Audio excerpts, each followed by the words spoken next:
j'ai suivi le parcours chef de projet proposé par Alira en 10 semaines, sur le format téléprésentiel. Bon, on ne va pas parler de mon parcours en entier, on va parler que de la partie qui est intéressante. Alors, en 2017, j'ai commencé à me regarder un peu les bitcoins, dans le sens qu'on m'en a donné un peu. Donc, j'ai trouvé ça très intéressant après le cours à monter en 2018. Et je suis resté parce que la technologie qu'il y avait derrière m'a énormément intéressé.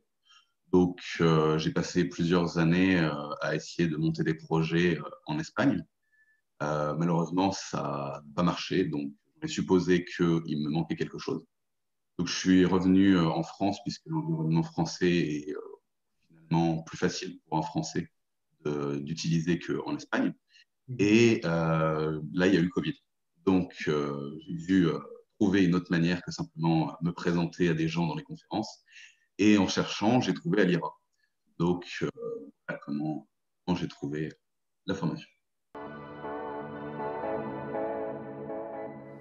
Alors, j'ai rejoint Alira parce que j'avais besoin de rencontrer des gens qui puissent penser comme moi, être intéressés par la même technologie que moi, parce que mon but, c'était de créer des projets et que j'avais beaucoup de mal à rentrer en contact avec les gens, on va dire de manière vraiment meaningful, quoi, par Internet.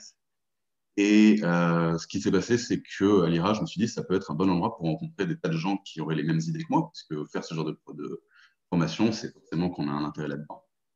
Et quand je suis arrivé chez Alira, l'équipe, les élèves, absolument tout le monde, un vrai bonheur. Moi, la blockchain, ce qui s'est passé, c'est que quand je suis parti de la France à l'Espagne, c'était un peu dans l'optique que j'en avais marre de thèmes et ce genre de choses.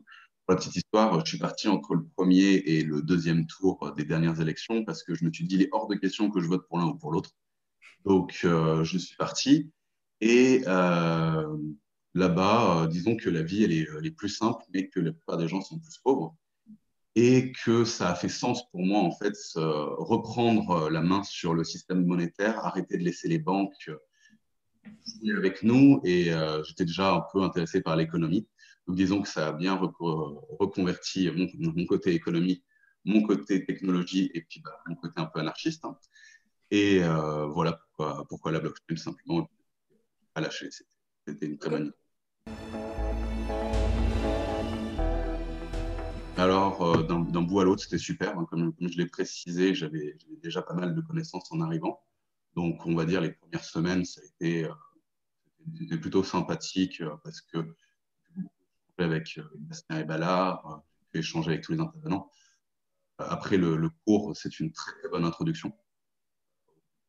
Et quand on arrive à la sixième semaine, ça monte en puissance.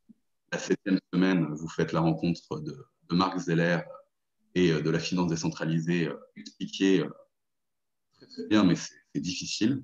Et puis, à partir de là, vous attaquez l'agile, vous attaquez la préparation de projet, vous attaquez tout ça. Ça devient très intense. Donc, disons que si on arrive, je pense, avec peu de connaissances, c'est vraiment parfait.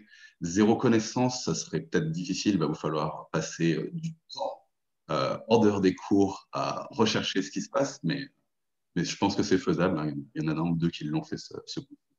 Donc voilà, l'un dans l'autre, du bonheur, c'est une très bonne Ok. idée. Comme je le disais juste avant, Mark Zeller, la finance décentralisée. Donc la finance décentralisée, je l'ai vu arriver cette année, je l'ai vu arriver pendant l'été. J'ai pas mis un centime dedans hein, parce que moi, ça me paraissait complètement dingue ces histoires. Je me suis dit, super, c'est de nouveau les ICO de 2017-2018. Et puis au final, quand Marc qui vous explique bien comment ça marche, à la fin, vous vous dites, mince, il faudrait que j'ai de l'argent de côté pour pouvoir investir. Je recommanderais cette formation à 100%. Honnêtement, je pense que ça conviendrait à tout le monde. La blockchain, c'est même plus du futur, c'est du présent. Donc, je pense que ça s'applique dans 99% des marchés qui existent ou des marchés qui n'existent pas encore, honnêtement. Donc, je pense que tout le monde devrait la suivre. D'un format ou un autre, j'ai pu discuter avec les gens qui ont pris 100% en ligne, donc sans avoir l'intervention. Et temps aussi. J'ai fait mon projet final avec l'un d'eux. Ça se passe super bien et on pense peut-être même à le lancer. Donc, on vous Trop dire bien. les formations. Conseil pour un futur apprenant, accrochez-vous à vos baskets parce que vous allez en prendre plein la tête. L'après l'IRA, en fait, pendant l'IRA, on a été en contact avec beaucoup de professionnels de l'écosystème. L'entreprise Smart Chain nous a été présentée, que ce soit par Adrien Hubert, qui est le CMO, Vincent, qui est un chercheur chez eux, Anastasia, qui est un chercheur chez eux. Enfin bref, on a vu une bonne partie de l'équipe, on a pu pas mal échanger avec eux. Et c'est très honnêtement ce qui m'intéresse le plus, moi, les laboratoires de recherche, développer des choses, etc. Donc, je suis rentré en contact avec eux. Ils étaient d'accord pour attendre la fin de la formation. Donc, ça nous a laissé le temps de négocier rétribution, poste, etc. Donc, ça a été très confortable, on va dire. Et puis, le jour où on a rendu le dossier final, j'ai eu mon entretien final et je commence lundi. Donc, voilà, l'après Aléa se présente bien pour moi. Alors, ce qu'on s'est dit, c'est que les MICE qui existent, donc c'est-à-dire quand vous prenez un avion pour voyager d'un bout à l'autre du monde, c'était un système qui avantageait une seule personne, c'était la compagnie d'aviation, et la plupart du temps, la banque qui a derrière elle.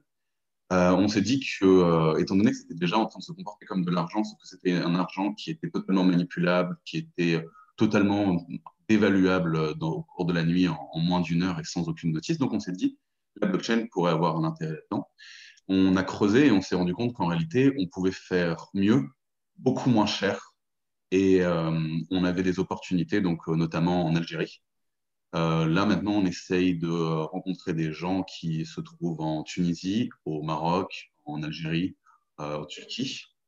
Notre but, ça serait que si on arrive à le lancer d'ici à la fin de l'année 2021, soit déjà en place dans au moins 4 compagnies d'aviation. Et puis sous 3 ans, on en aimerait bien 12. Et à partir de là, sky's the limit. Hein. Là, si ça fonctionne.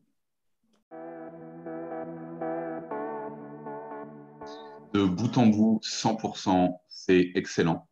Honnêtement, comme je le disais encore une fois, je suis pas arrivé avec zéro connaissance et honnêtement, j'ai pu avoir que des échanges hyper enrichissants, des tas de nouvelles données, enfin, là, vous allez vraiment avoir affaire à des gens de quoi ils parlent. C'est pas votre secteur.